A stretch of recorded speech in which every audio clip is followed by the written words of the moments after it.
Today on Treasure Hunting America, we'll meet treasure hunting legend Bob Lavoie, whose discoveries are in museums all around the Northeast, including the Smithsonian.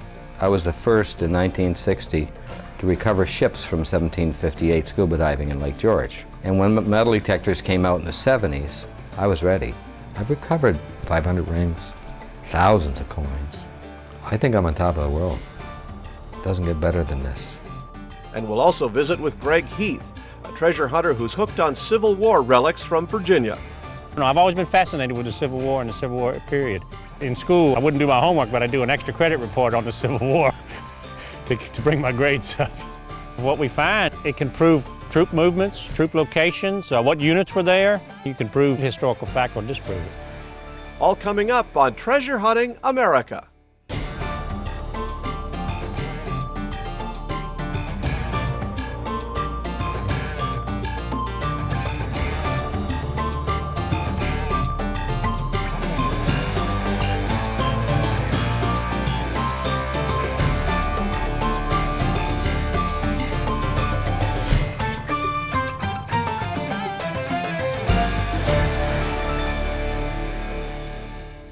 Hello and welcome to another episode of Treasure Hunting America. I'm your host, Mark Hendricks.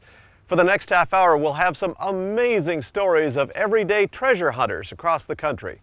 Bob Lavoie started treasure hunting as a teenager by scuba diving in Lake George, New York. While searching the bottom of the lake, he was the first to discover artifacts from the French and Indian War. I got started in metal detecting really back in 1960 when I discovered history. I was the first in 1960 to recover ships from 1758 scuba diving in Lake George. I didn't even have a boat, but I scuba dived. I had an underwater trail I followed. I could stretch my tanks to an hour and a half to 2 hours.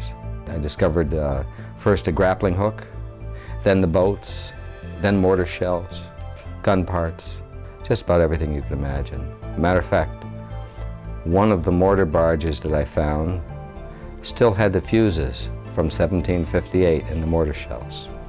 So to see that for the first time and recognize that you're the first person on the site, that's pretty outstanding. And each day, making recoveries, I would bring them over to the museum, and I really got a background in history. And when metal detectors came out in the 70s, I was ready. I mean, I knew early American history, I knew where they encamped. I had a background that was pretty solid. As a matter of fact, much of my stuff that I recovered in the 60s are in major museums today. Lake George, during the Revolution and French and Indian War, was our northern frontier. This area, history-wise, it's the best in the country as far as I'm concerned. I mean, you can go to any area, and you're going to find something. The area we're coming up on now is where I first found 17 ships from 1758. These were part of the Abercrombie expedition going to Ticonderoga.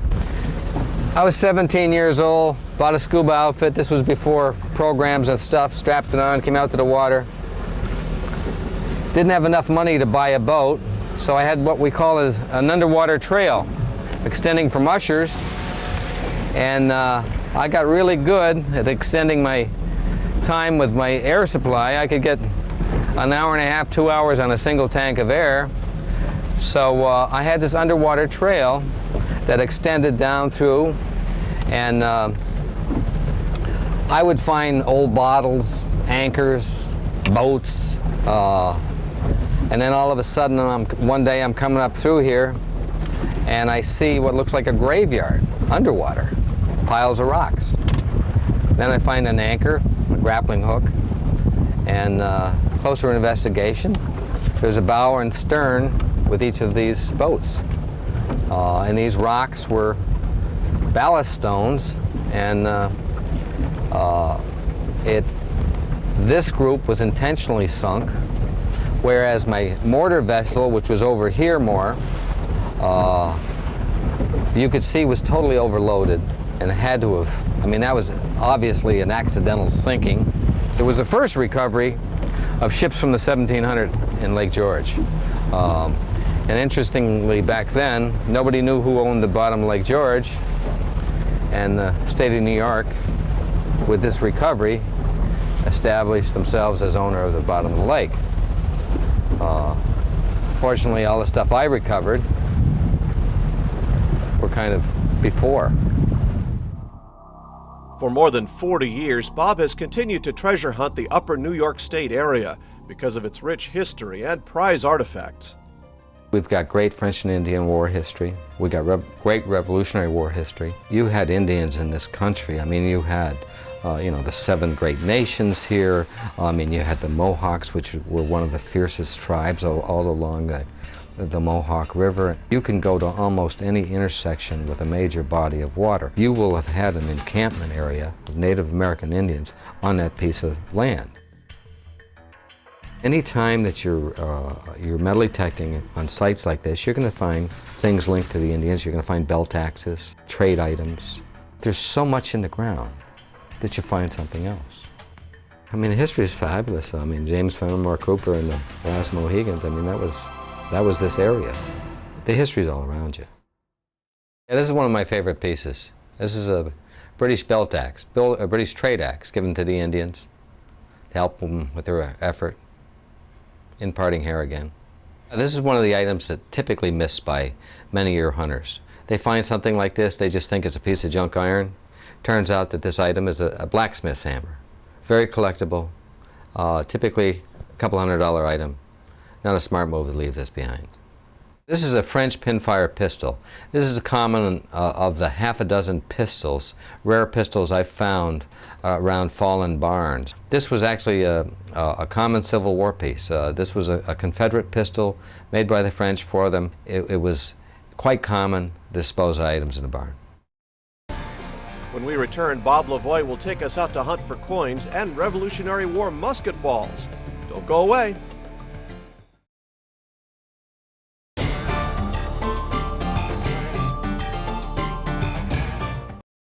In 1960, I was the first to recover ships in this lake from the 1700s scuba diving.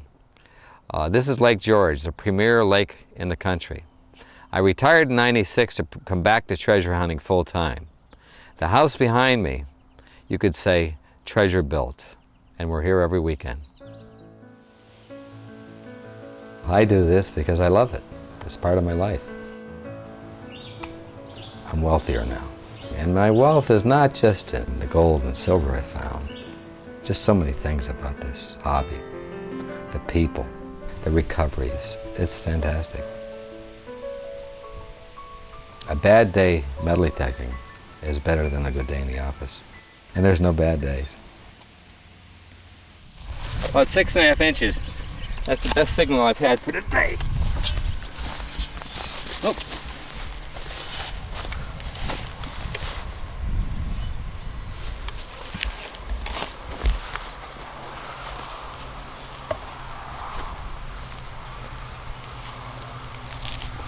Oop.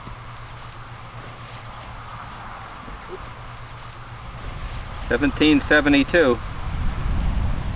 Doesn't get much better than that. I don't know that there's too many ways that you can interact with history like this. I mean, you're really on top of the footprints of the past. I mean, to go out there, dig down and flip something up that's been down there for 200 years, that's pretty impressive. You know, when you get to my level in this game, and I think I've recovered 500 rings, thousands of coins, relics that you can see. It's very enjoyable, and it's so inexpensive. Doesn't get better than that. Yeah, this tree over here is about 300 years old. The diameter, 4-foot diameter, well over 300. I would say great spot, undisturbed ground, and I got a target right here. That's a strong signal, reading about 60. That's a nice sound.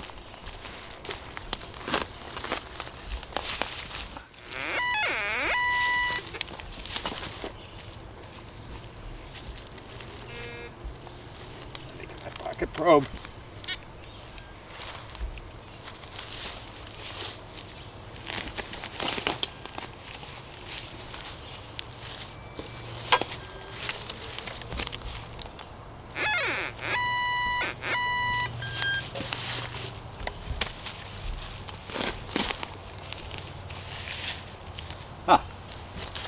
Here we go. We've got a musket ball here. This is the large size, 69 caliber, British. So the British were here. Interesting story about these. The British fired a single musket ball, but typically the Americans fired two. One large, one small, called buck and ball. The main ball would go straight, the small one would go anyplace. And for this, the British considered them unsportsmanlike. Not bad. So we should be able to find some colonials in here, some coins. This is an 1898 bottle of liquor with a steel still intact. This is one of these interesting items you find while metal detecting a junk site. Very valuable. Just a super item. This is a Buck Rogers solar pistol from the 20s. Everybody needs one. It's very collectible. This thing in this condition is worth about $100. So when you find one, put it in your bag, take it home, put a little extend on it to preserve it, and away you go to eBay. This is an 1860 U.S. belt plate. This is an exceptional item that you can find in parks today. This is what they call a bear paw belt plate. If you look at the reverse on this, you'll notice the two bear paws. Bear paw belt plate with the back intact like this. That's $500 or $600 item. Frustration is never, and never will be in my vocabulary. What's to get frustrated about? I think I'm on top of the world. I haven't worked since 1996. Frustration? None. Zero. You know, that game of work was necessary at that point. I left that to devote all my energy to metal detecting and just doing what I want to do. And I know I'm doing it. I recommend starting this out as a hobby and expanding. When we return, Bob will share about finding his cache of gold coins, and he'll give some secret tips on how to find your own treasure.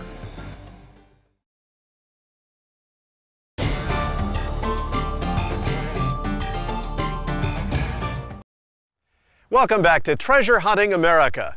When Bob Lavoie started getting peculiar emails hinting at hidden caches of gold coins, Bob decided to investigate. His treasure hunting skills and hunches paid off big time by locating not just one cache, but a whole collection of caches on one piece of property. I had 50 or 60 emails. I get the permission on the property and the kinds of things. And he did contradict himself in several areas. The site was particularly difficult to hunt. It was mountainous. The person sent to everybody that maybe had a website or was known in the metal detecting community. And a lot of them disregarded, thinking it was some bogus thing or maybe they're going to send money. But I saw elements in that looked real. And I did a little investigating. And I said, you know, this is worth a shot. I got the necessary permission. I went to the site. Bang. Right off the rip, I pulled up 18 $50 gold pieces. Then I went back and I recovered another 13 in a 5-ounce bar. We hit the mother lode. And we're not done. There's 6 more locations. Now, this is a sampling of some of the 32 gold pieces that I picked up in my Catskill gold cache. These were 32 $50 gold pieces. And then you'll see in this collection also there's a number of 1715 pieces. I've actually, I think my oldest gold piece was 400 AD, which wasn't too bad. In the last few years, the world of relic hunters has changed dramatically when it comes to selling their finds, all due to the magic of eBay. Bob has capitalized on this new technology and done very well, not only selling his items, but those of his friends too. Now, we used to sell to dealers and things like that at 50%. Now we're getting 150%. I had one customer, coincidentally, he was selling some coins that he recovered. And I says, you know, why don't you give me a couple of those coins and do a little test run for you. The first coin I put on eBay went for $3,700. We had 28 coins, went for $16,000. I wanted to give you a couple of tricks for improving your treasure hunting ability. One of these is old maps. They're an invaluable asset to finding treasure. What we have down here is an 1877 or 1777 map overlaid over aerial photography. This shows exactly where the Army was in 1777. This 12th Regiment area right up here, which turned out to be on farmland, we got permission to hunt, and we recovered over 100 regimental buttons in that area. You can get these maps any place. We had a computer specialist, though, using a Photoshop, overlay this 1777 map over aerial photography. Some of the other interesting things that you will see here is that the river has changed course. In 1777, the river in blue was way over to the right. So then you're going to find today much of what was the river is farmland and totally legal to hunt. Numerous times I've found in people's junk boxes some major items. This is an item right here. This was a Louisiana tongue and belt seal, Civil War. More importantly, a Confederate belt plate. A person recovered. He only had one half of it.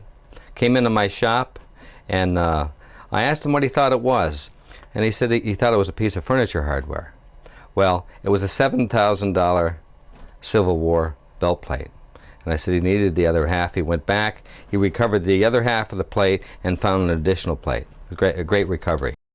You can't have enough reference books. One of my favorites is Collector's Encyclopedia of the American Revolution. I mean, this little axe right here that I'm holding is a $400 axe, listed in the book. One of my favorites here, of course, is my belt axe, right here. In the book, this is $1,000 belt axe.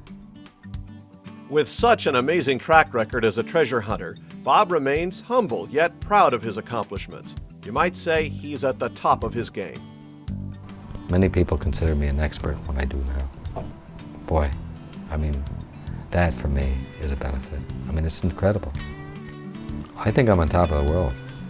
It doesn't get better than this. If I was talking to God, I'd tell him I need about another 20 years. When we return, we'll meet Greg Heath, who started metal detecting over 30 years ago hunting for Civil War relics in Virginia.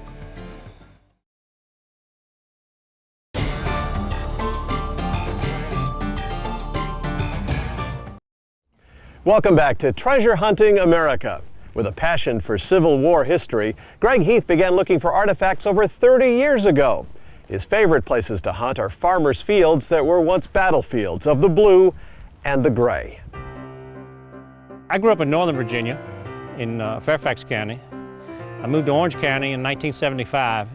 Orange County was a Battle of the Wilderness, Battle of Mine Run, numerous winter Confederate camps in that area. I've always been fascinated with the Civil War and the Civil War period. In school, I wouldn't do my homework, but I'd do an extra credit report on the Civil War to bring my grades up.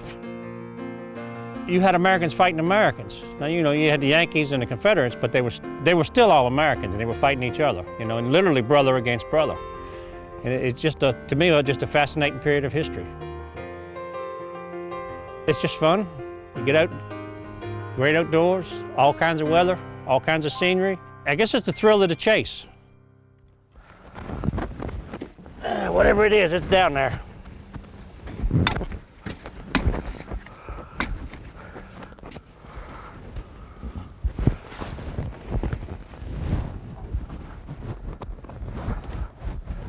Yeah, it's probably a bullet. There it is. That was deep. That was a foot in the ground. It was just a whisper of sound to start with, and it wouldn't lock on the signal. It was jumping up and down on the meter. That bullet was a good 12 inches in the ground. If we hadn't had all that rain last week, this thing would never dig one that deep. This moist ground kind of helps the signal. Lee's army retreated through here, and they were in a pretty good hurry when they came through, and the Yankees came down behind them and they were trying to hop ahead of them to cut them off, which they ended up doing. A whole lot of them came through after the surrender, and they were together then, because we'll be finding northern items and southern items right alongside of them. One of Greg's favorite Civil War relics is very special because it revealed a secret he wasn't expecting. I found a locket ring in a Yankee camp in Fredericksburg. It's probably the most fascinating item I ever found. It's a gold-plated man's ring, has a little door on the front of it, and behind the door was a piece of beveled glass. And at the time I dug it, you really couldn't see anything behind the glass. Probably a week or so later, I was cleaning it with a wet Q-tip, and the water seeped in behind the glass, and it was just like a ghost just appearing. Oh man, it gives me chills to even think about it. It's just, to hold it in your hand and feel the emotions from that ring. A soldier lost it. It's a picture of his mother or his wife, girlfriend, whatever. It's just the most fascinating relic I've ever found. Over the years, Greg has learned a very valuable lesson in treasure hunting. In a place like this one, that's been hunted hard, you need to go slow. And if you think you're walking slow, go slower. It's real easy to pass over something. If you were looking for relics in this field, if you can envision painting this field with a 6-inch roller, and you got to roll that roller over top of a relic to find it. I'll be doing this for as long as I'm able. I know some relic hunters in their 60s and 70s, and they're still relic hunting. They're moving slow, but they're still relic hunting. Hopefully my grandchildren will take an interest in it, and when Grandpa gets too old to bend down and dig it up, they'll dig it for me. Whatever it is small. Thanks for joining us for this episode of Treasure Hunting America. Be with us next time as we explore more stories of everyday treasure hunters all across the country. Until next time, I'm Mark Hendricks. Happy hunting! Treasure Hunting America is sponsored by White's Electronics, manufacturers of the world's finest metal detectors. For over 50 years, White's has been building metal detectors in the USA for treasure hunters around the world. For more information, visit their website or call the number on your screen.